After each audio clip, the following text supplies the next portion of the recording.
akasema, Mungu akasema, si vema huyu mtu, si vema huyu mtu awe peke yake, awe peke yake.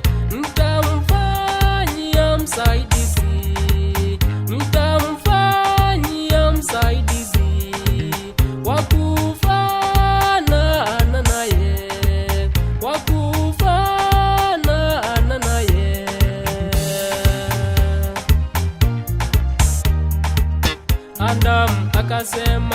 Adamu akasema, huyu ni mfupa katika mifupa yangu, huyu ni mfupa katika mifupa yangu, na hii ni nyama katika nyama yangu, na hii ni nyama katika nyama yangu. Basi ataitwa mwanamke, basi ataitwa mwanamke.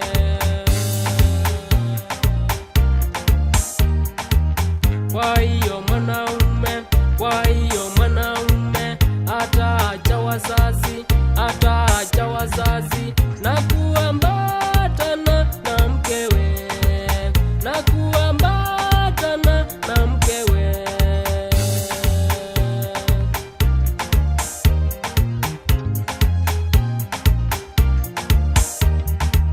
Hata si wawili tena, hata si wawili tena, bali ni mwili mmoja, bali ni mwili mmoja.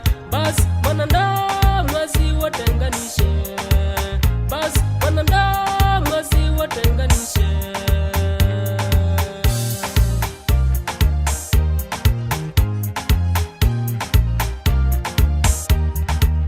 Enyi wanawake, watii waume zenu, watii waume zenu.